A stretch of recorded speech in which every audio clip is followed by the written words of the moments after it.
ये programme first year first semester के part 4 की सेकेंड वीडियो है। जैव विविधता।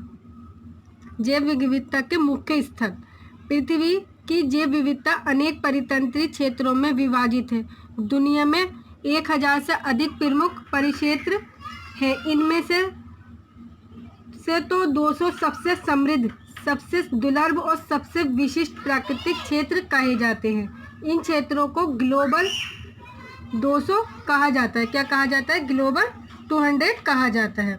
अनुमान लगाया गया है कि 50,000 स्थानिक पौधों में, जो विश्व भर के पौधों को 20% संभवतः सिर्फ 18 प्रमुख स्थलों में पाए जाते हैं।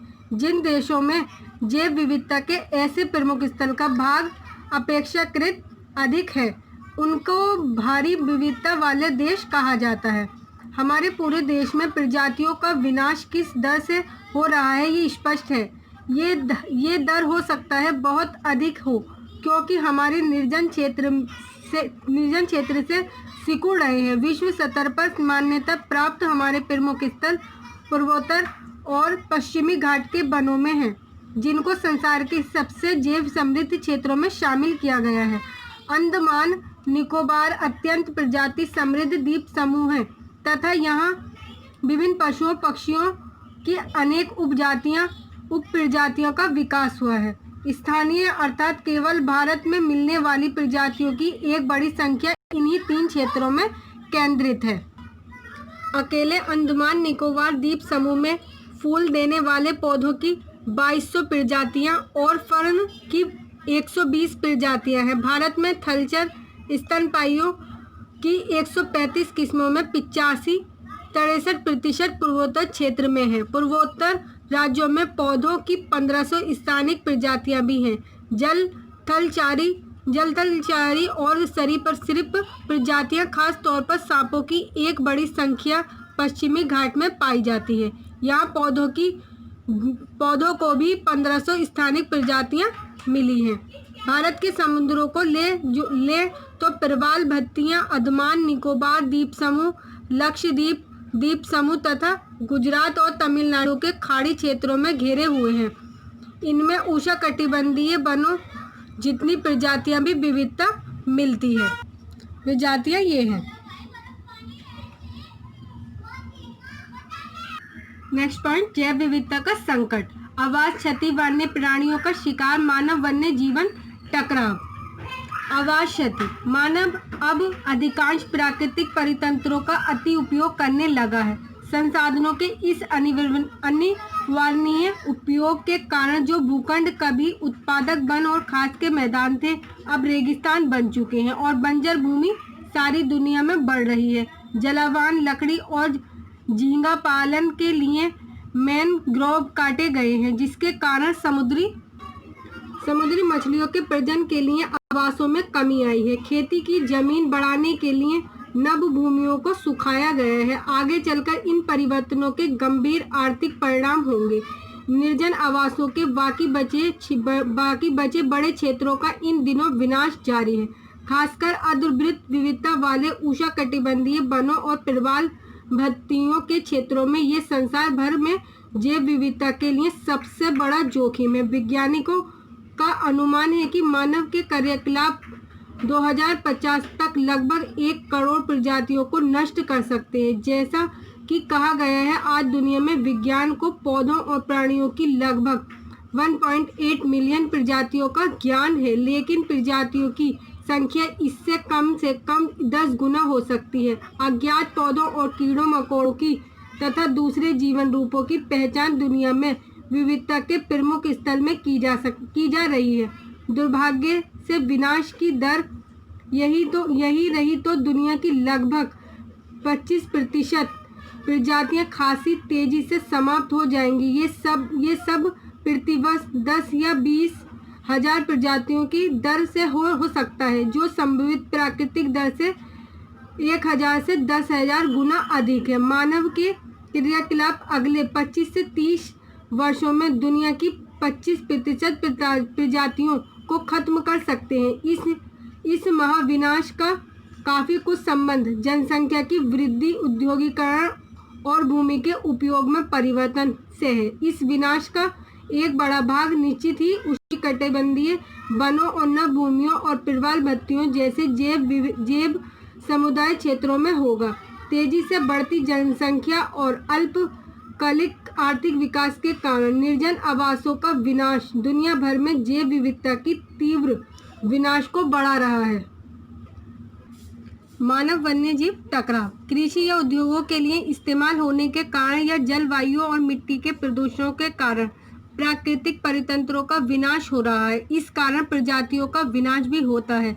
भारत में वनों और घास के मैदानों को लगातार खेती की कामों की ओर मोड़ा जा रहा है। अतिक्रमण को अनेक बार कानूनी बनाया गया है। इसी तरह हमारे प्राकृतिक दलदलों को सुखाकर कृषि भूमि में बदल दिया गया है, जिससे जलीय प्रजातियों को हानि हुई है। खासकर जिन मैदानों को कभी मनुष्य और उनके पशुओं को अपेक्षाकृत कम संख्या निर्वाणीय ढंग से इस्तेमाल करती थी, आज उनका दुरुपयोग, अति उपयोग या भिन्न प्रकार से उपयोग हो रहा है। हमारे प्राकृतिक वन इमारती लकड़ी के लिए नष्ट किए जा रहे हैं और वहाँ इमारती लकड़ी के पेड़ जैसे टीके और साल लगाए जा रहे हैं। एक प्रकार के पौधे वाले वन अथवा बागान भूपक्षीय प्राकृतिक वन की तरह जैव विविधता को सहारा नहीं दे सकते, जिसमें एक बंद प्राकृतिक छतरी होती है और नीचे जमीन पर अनेक पौधे उगते रहते हैं। एक ही प्रकार के पौधे वाले वन मिट्टी को पुनर्जीवन भी नहीं दे सकते। पेड़ों की शाखाएं काटकर वन से जब भारी मात्रा में जलावन जमा की जाती है तो वन की छतरी खुल जाती है और इससे स्थानीय जैव विविधता में बदलाव आता है। चरने वाले मवेशी वन के पुनर्जन की गति धीमी करते हैं, क्योंकि छोटे छोटे पौधे लगातार उनके खुरों से कुचलते रहते हैं। नेक्स्ट पॉइंट, भारत के संकटग्रस्त और स्थानिक प्रजातियां। भारत के स्थानिक और संकटग्रस्त प्रजातियों का महत्व जानने के लिए इस देश में पाई जाने वाली पौधों और प्राणियों की प्रजातियों की व्यापक विविधता को समझना होगा। सुज्ञान प्रजातियों में अनेक आज मानव के क्रियाकलाप के कारण संकटग्रस्त है। इस देश की संकटग्रस्त प्रजातियों को असुरक्षित, दुर्लभ और अनिश्चित और संकटग्रस्त श्रेणियों में बांटा गया है। अन्य प्रजातियां केवल भारत में पाई जाती हैं और इस तरह स्थानिक हैं या हमारे देश तक सीमित हैं। इनमें कुछ का वितरण बहुत ही स्थानविद है और ये अत्यधिक स्थानिक मानी जाती हैं। देश में पौधे और प्राणियों की अनेक प्रजातियां ऐसी हैं जो आज केवल एक या कुछ ही संरक्षित क्षेत्रों में पाई जाती हैं। महत्वपूर्ण संकटग्रस्त प्रजातियों में बाघ, हाथी, गैंडा आदि प्राणी शामिल है। कम घात प्रमुख स्तनपायी प्राणियों में जो केवल एक क्षेत्र तक सीमित है। भारत का जंगली गधा, हंगूल, कश्मीरी हिरन, सुनहरा लंगूर, पिग्गी सुअर और बहुत से दूसरे प्राणी शामिल हैं। पक्षियों के अनेक प्रजातियां भी संकटग्रस्त हैं, जैसे साइबेरियाई सारस, ग्रेट इंडियन वास्टेड, फ्लोरिकन और बहुत से शिकार पक्षी। हाल में गिद्ध, जो एक दशक पहले तक आम देखे जाते थे, एक गायब हो गए हैं और आज बहुत ही संकटग्रस्त है। उतना ही संकट सरीसृपों और जलथल की अनेक प्रजातियों पर भी है। अनेक अकशेरुकी प्राणी भी संकटग्रस्त हैं। इनमें प्रवाल भित्तियों पर रहने वाले प्राणियों की एक बड़ी संख्या भी शामिल है। पौधों की अनेक प्रजातियां आज अधिक संकटग्रस्त हो गई हैं, क्योंकि मानव के क्रियाकलाप के कारण उनके आवासों में परिवर्तन आ रहे हैं। अत्यधिक स्थान विशिष्ट होने और इसलिए संकटग्रस्त हो चुके हैं। प्रमुख पेड़ों, झाड़ियों और लताओं के अलावा हजारों छोटे छोटे झाड़ों पर भी प्रतिकूल दशाओं के कारण संकट छा गया है। पौधों का एक अन्य समूह अनेक प्रकार के अक्रिड भी आज जोखिम है। दवाओं और प्रसाधन सामग्रियों में प्रयोग के लिए बहुतायत से काटे जाने वाले अनेक पौधे भी संकटग्रस्त हो गए हैं। संकटग्रस्त प्रजातियों को सुरक्षित रखने के लिए भारत ने वन्य जीवन संरक्षण अधिनियम बनाया है। क्या बनाया है? भारत ने वन्य जीवन संरक्षण अधिनियम बनाया है। इसमें अस्तित्व के लिए पैदा हुए संकट के आधार पर वर्गीकृत पौधों और प्राणियों की सूची शामिल हैं। हम अपने देश में प्रजातियों की विविधता के बारे में बहुत कम जानते हैं। ऐसे अनेक समूह हैं जिनके बारे में हमारा ज्ञान बहुत कम है।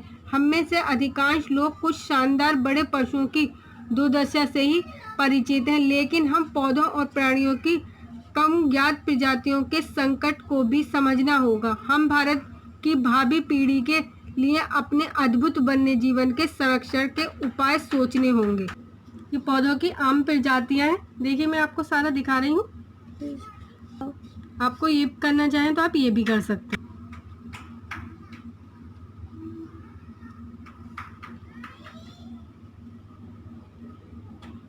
ये पशुओं की आम प्रजातियां हैं।